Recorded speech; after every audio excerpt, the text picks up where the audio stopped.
বর্তমান বাজারে শবে বারাত বলে একটা অনুষ্ঠান আমাদের মাঝে অনুষ্ঠিত হয়, হয় না? শবে বারাত একজন মহিলা, আপনাদের দিকে হয় না, আমাদের দিকে হয়। একজন মহিলা শবে বরাতের 15ই শাবানে সিয়াম পালন করছে আর বাড়িতে হালুয়া করছে। জিজ্ঞাসা করে বলছি, খালা তুমি আজকে হালুয়া করলে কেন? বলছে তুমি নবীর দুশমন, তুমি তো সে মমতাজুল লামোজাবি, তুমি সে হাত ঝাড়া তো রফল ইয়াদাইন করো, তুমি তো পাক্কা নবীর দুশমন, তুমি কি বুঝবে? কেন খালা তুমি আজকে হালুয়া করলে কেন? বলছে হালুয়া করছি এই কারণে, তুমি জানো না আজকে নবীর দাঁত ভেঙে দিয়েছিল, নবীজি গোস্ত শক্ত জিনিস খেতে পারেনি, ওই জন্য হালুয়া করে দিয়েছি। ভালো করে বুঝবে। আপনাদেরকে একটা কথা বলি, আচ্ছা আমার ছেলে একদিন আমাকে বলছে, আব্বু মনে আছে আমি তোমার বিয়ের বরযাত্রী গিয়েছিলাম? আচ্ছা বলুন তো এই কথাটা চলে মার্কেটে? আমি ওর মাকে বিয়ে করবো তারপর তো পেটে আসবে, হ্যাঁ কি বলছি বুঝতে পারছেন না? হ্যাঁ, আমি ওকে বিয়ে করব তারপরে তো ও পেটে আসবে। তাহলে আমার ছেলে যদি এটা বলে, আব্বু তোমার বিয়ের বরযাত্রী খেয়েছিলাম, চাটনিটা এত স্বাদ, এ কথা একেবারে মিথ্যা। মিথ্যা না? মিথ্যা। এবার আপনাকে একটা কথা বলি, হালুয়া করছে কোন তারিখে? আরবি শাবান মাসের 15 তারিখ, তাই তো? মানুষকে এগুলো বোঝেও না। আমি শুধু বলি যে 2024 সালে মানুষকে এগুলো গবেষণাও করে না। একটা হিন্দু লোক যদি এটা শোনে তবুও হাসবে যে কত অন্যায় করছে।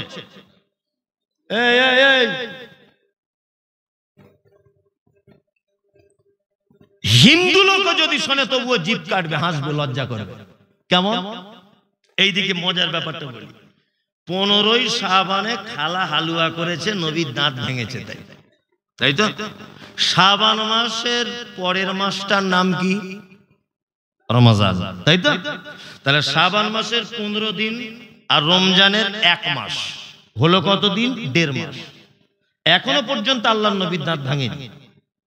তারপরে শাওয়াল মাসের, মানে যে মাসে আমরা ঈদ পড়ি, এই মাসের 13 তারিখে দাঁত ভাঙছে উহুদের মাঠে মুহাম্মদ সাল্লাল্লাহু আলাইহি ওয়াসাল্লাম। আর মানে 2 দিন কম 2 মাস আগে খালা হালুয়া করেছে, নবীর দাঁত ভেঙেছে বলে আদৌ এখনো দাঁত ভাঙেনি। বুঝতে পেরেছেন? এখনো দাঁত ভাঙতে দেরি। তা আমি মমতাজুল ইসলাম নবীর দুশমন না তুমি নবীর দুশমন? দাঁত ভাঙেনি, আগে থেকে হালুয়া করে বসে আছো।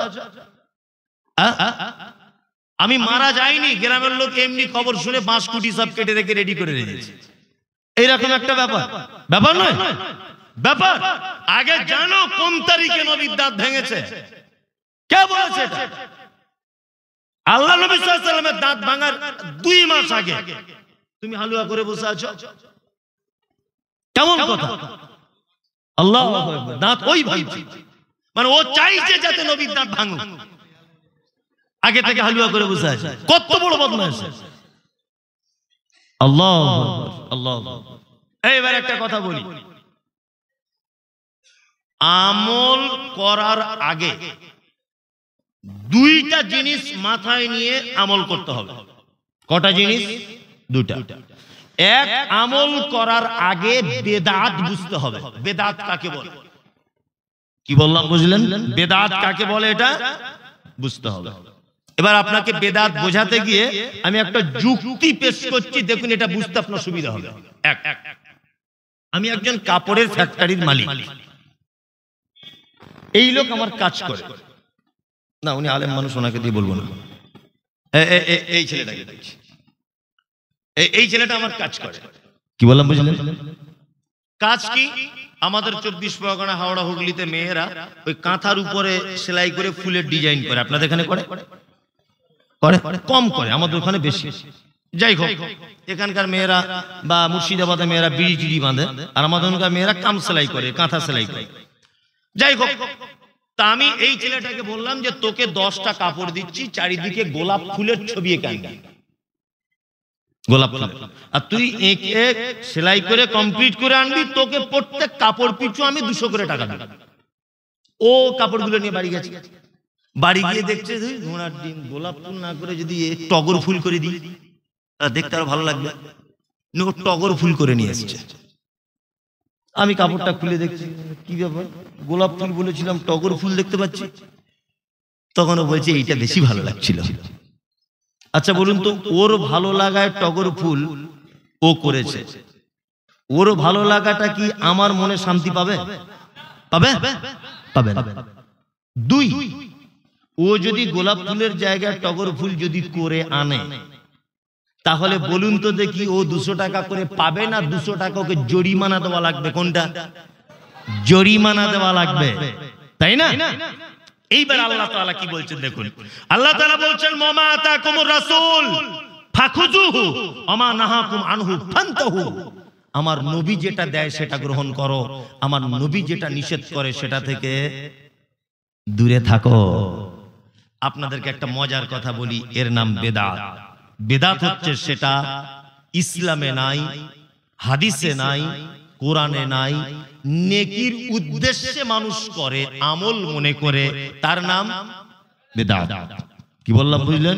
নেকির উদ্দেশ্যে করে, আমল মনে করে, তার নাম বিদআত। বিদআত কত ভয়ঙ্কর! কুল্লু বিদআতিন যালালা ওয়া কুল্লু যালালাতিন ফিন্নার। প্রত্যেকটা বেদাত ভ্রষ্ট, আর প্রত্যেক ভ্রষ্টতাকারী থাকার জায়গা ফি মধ্যে, নার মানে আগুন। প্রতিটা নতুন আবিষ্কৃত আমলকারীর জন্য থাকার জায়গা কোথায়? জাহান্নাম। বেদাতকারী থাকার জায়গা জাহান্নাম। আল্লাহ তাআলা বলছেন আমার নবী যেটা দেয় সেটা গ্রহণ করো, নবী যেটা নিষেধ করে তার থেকে দূরে থাকো। আপনাকে ছোট্ট ছোট্ট করে কয়েকটা কথা বলি। এক, পায়ের চামড়া, লোহা যদি আপনি প্রতিদিন ব্যবহার করেন লোহা ক্ষয় হয়। মেয়েরা যে কলে পাথরের উপরে কলসি রেখে পানি ভর্তি করে, ওই পাথরও দেখবেন ক্ষয় হয়, হয় না? হয়। তা আপনি যে পা দিয়ে 24 ঘন্টা চলছেন আজকে 60 বছর, ওই পায়ের তলাটা ক্ষয়ে কোনোদিন রক্ত বার হয়ে গেল না? দিনের বেলাতে যতটা ক্ষয় হয় আমার আল্লাহ রাতের বেলা ততটা পূরণ করে দেন। আবার বান্দা দিনের বেলা চলাফেরা করবে, যতটা ক্ষয় হবে আবার রাতের বেলা তত কি পূরণ হয়ে যাবে। শুধু দেহর সিস্টেমটা দেখুন। বেদাত বোঝাতে গিয়ে আপনাকে বলছি, এক, এই যে চোখের এই বুরুটা, এইটা তো নিচের দিকে দিতে পারতেন, এটা উপরে দেওয়ার কারণ কি? কারণ হচ্ছে এই যে উপর থেকে ঘাম ঝরে আসবে কপাল দিক দিয়ে, ও এইটা ভেদ করে যাতে মনির ভিতরে প্রবেশ করতে না পারে চোখটাকে গাঁট করা হয়েছে। কি বললাম বুঝলেন? একটা বৈজ্ঞানিক তথ্য আপনাকে বলছি, শুনতে খারাপ লাগলেও ঘটনা সত্য। মেয়ে এবং ছেলেদের বুকের স্থানে কালো দাগ থাকে। কেন থাকে? ওটা একটা বর্ডার। মা যখন ঘেমে যায় ব্লাউজ পরে থাকার কারণে মায়ের শরীরে যে ঘাম হয় তার বুকের স্থানের কালো দাগের বাইরে বাইরে ঘাম ঝরে পড়ে যায়, কালো দাগের ভিতরে ঢোকে না। কারণ কি? বাচ্চা দুধ পান করলে ঘামের ভিতরে থাকা জীবাণুই বাচ্চা আক্রান্ত হয়ে যেতে পারে। এটা আল্লাহ সুবহানাহু ওয়া তাআলা মানুষকে আকৃতিতে যে গঠন দিয়ে তৈরি করেছেন, এগুলো তার লজিক। এবার আপনাকে একটা কথা বলি। আচ্ছা বলুন তো, হাতে যে চামড়াগুলো দিয়েছেন প্রত্যেকটায় দাগ আছে, 4টে করে, আছে না নেই? আছে। কেন? আল্লাহ জানে বান্দা দুনিয়াতে যাওয়ার পরে তাসবিহ করবে, সুবহানাল্লাহ সুবহানাল্লাহ সুবহানাল্লাহ সুবহানাল্লাহ, আল্লাহু আকবার, আস্তাগফিরুল্লাহ আস্তাগফিরুল্লাহ আস্তাগফিরুল্লাহ। এটা একটা পদ্ধতি। কি বললাম বুঝলেন? আল্লাহ তো দাগ নাও দিতে পারতেন, দিলেন কেন? কেন? বান্দা আসবে এখান থেকে তাসবিহ করবে। আল্লাহ পবিত্র কোরআনে কি বলছেন?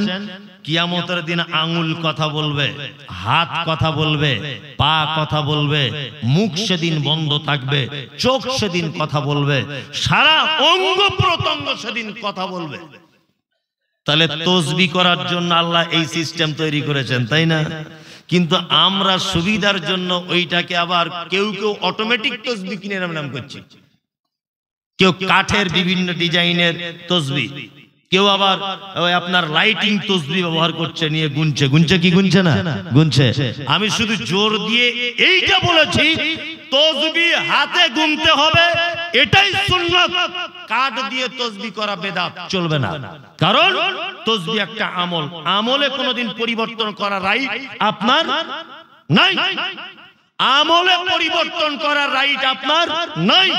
কারণ মুহাম্মদ সাল্লাল্লাহু আলাইহি ওয়াসাল্লাম বলেছেন, কি বলেছেন? আল্লাহ বলছেন যে পবিত্র আল কোরআনে, আল ইয়াউমা আকমালতু লাকুম দীনাকুম ওয়া আতমামতু আলাইকুম নি'মাতি ওয়া রাদিতু লাকুমুল ইসলাম দীনা। আমি আজকে থেকে মুহাম্মদ সাল্লাল্লাহু আলাইহি ওয়াসাল্লামকে দিয়ে ইসলামটাকে পরিপূর্ণ করে দিয়েছি। এর ভিতরে নতুন কিছু ঢোকানো যাবে না, কেটে বার করাও যাবে না। মুহাম্মদ সাল্লাল্লাহু আলাইহি ওয়াসাল্লামের যুগে কাঠের তসবিহ ছিল না, প্লাস্টিকের তসবিহ ছিল না। এটা একটা আমল তসবিহ করা। তুমি কেন প্লাস্টিকের তসবিহ ঢোকাতে গেলে? কে তোমাকে ঢোকাতে বললো? এটা বেদাত। আমি আপনাকে বলছি, বাজার থেকে 10 টাকা কেজি বেগুন কিনলে 4 বার দেখতে হয় পোকা আছে কিনা। 500 টাকার নোট আপনার হাতে দিলে 4 বার লাইটে দেখেন টাকাটা জাল কিনা। আপনি যে আমল করে জান্নাত যেতে চাইছেন, সে আমলটা একবার দেখতে হবে না যে এই আমলটা মুহাম্মদ সাল্লাল্লাহু আলাইহি ওয়াসাল্লাম করেছিলেন কিনা? দেখা লাগবে কি লাগবে না? লাগবে। আমি বলছি মুহাম্মদ সাল্লাল্লাহু আলাইহি ওয়াসাল্লাম বলেছে, আর ও বলছে বড় হুজুর বলেছে। বারবার বলছি আমি যে এই কথা বলেছে মুহাম্মদ সাল্লাল্লাহু আলাইহি ওয়াসাল্লাম, ও বলেছে বড় হুজুর। তা বড় হুজুরের চলবে না মুহাম্মদ সাল্লাল্লাহু আলাইহি ওয়াসাল্লামের চলবে? মুহাম্মদ সাল্লাল্লাহু আলাইহি ওয়াসাল্লামের চলবে। কিন্তু এইখানে একটা ব্যাপার হচ্ছে, এই আসলে ছোট থেকে যারা অন্যায় করে এসেছে, বড় হয়ে গেলে শাসন করলে আর ঠিক করা যায় না।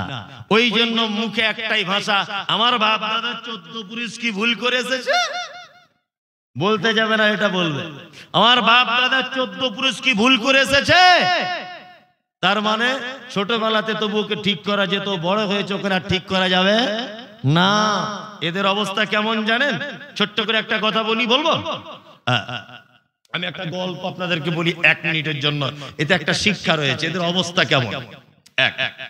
বক্তব্য দিতে এসে আর কিছু খুঁজে পায় না।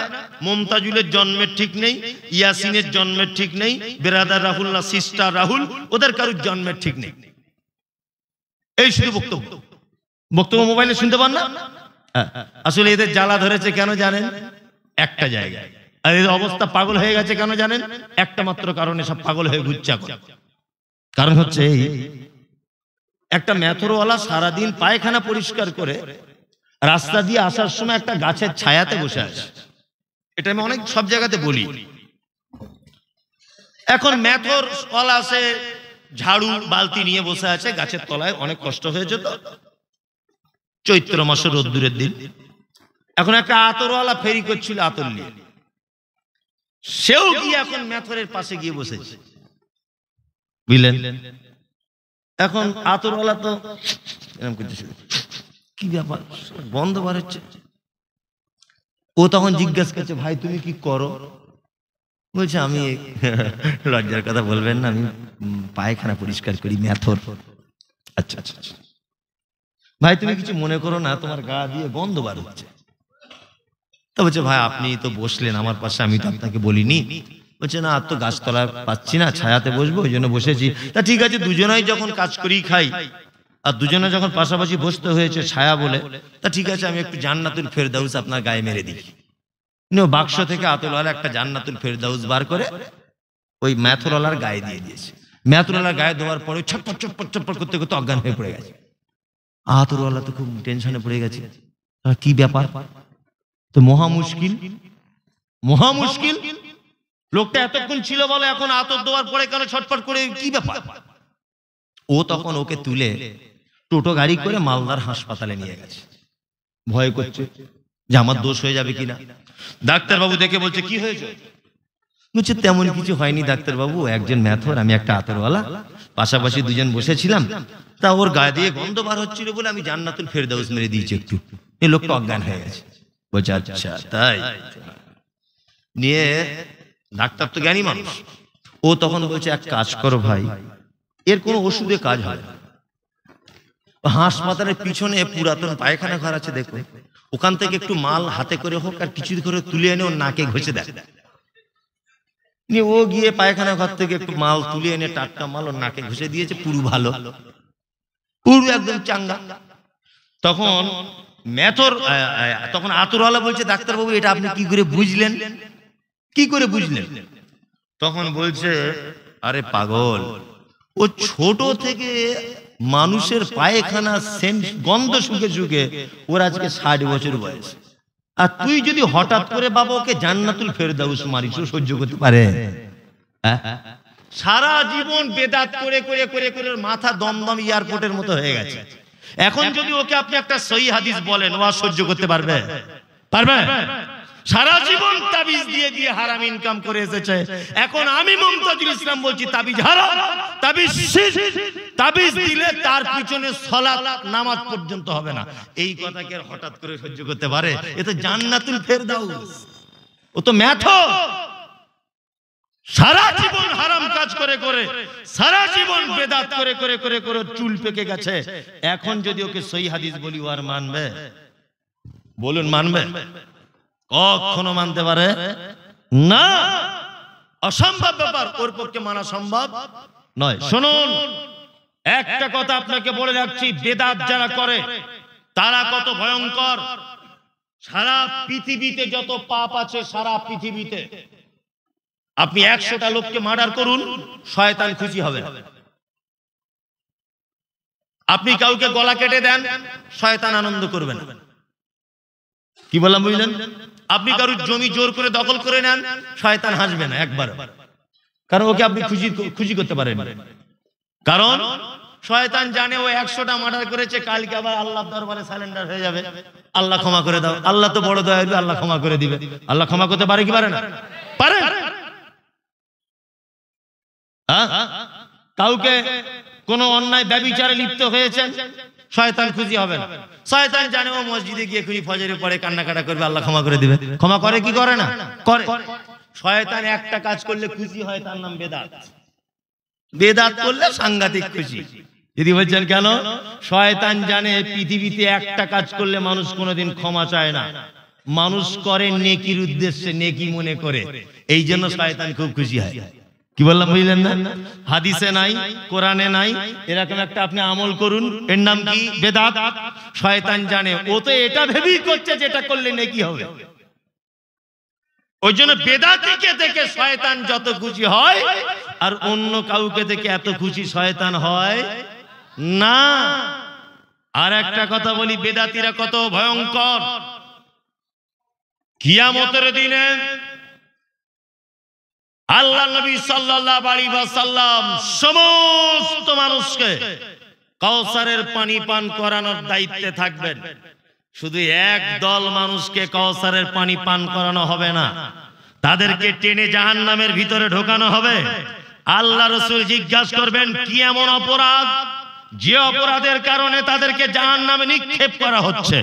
তখন ফেরেশতারা বলবে, মুহাম্মদ সাল্লাল্লাহু আলাইহি ওয়াসাল্লাম, এরা হচ্ছে সেই লোক আপনি মারা যাবার পরে, আপনি চলে যাবার পরে আপনার নাম দিয়ে দিনের ভিতরে নতুন কাজ আবিষ্কার করে সমাজের মানুষের কাছে প্রচার চালিয়েছে, আর এরা নিজেরাও করেছে। এই জন্য এরা কাউসারের পানি থেকে বঞ্চিত, এবং এদের থাকার জায়গা জাহান্নাম। খুব সাবধান, খুব সাবধান। বলতে গেলে আবার যুক্তি পেশ করে, যুক্তি এমন যুক্তি পেশ করে যে যুক্তির সামনে টেকাই বড় মুশকিল।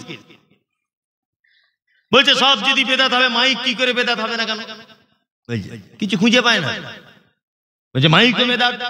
মুমতাজুল, তুমি 4 চাকা এসছো, 4 চাকা তো ওটা বেদাত। নবীর যুগে সর্ষের তেল ছিল না, তুমি কেন চুলে সর্ষের তেল দাও, ওটাও বেদাত। আর ও গাধা বুঝেই না বেদাত কাকে বলে। জাগতিক প্রয়োজনীয় কোন জিনিস ব্যবহারে বা করলে এটা বেদাত নয়। কি বললাম বুঝলেন? এটা দুনিয়াবি প্রয়োজন।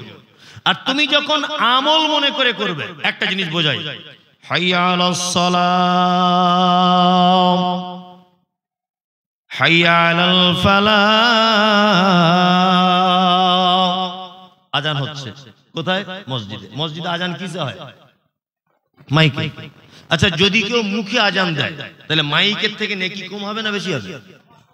সমান। সমান না? মাইকটা ব্যবহার করি কেন? জাগতিক প্রয়োজন। মানুষের যাতে বেশি আওয়াজটা পৌঁছায়, বেশি মানুষ শুনতে পায়, এই কারণে এগুলো দুনিয়াবি প্রয়োজন, তাই না? এইটা বেদাত কখন হবে? যখন আমি এই নিয়ে তাজান দিব, মাইকে দিলে 10 নেকি, মুখে দিলে 8 নেকি, তখন এটা বেদাত।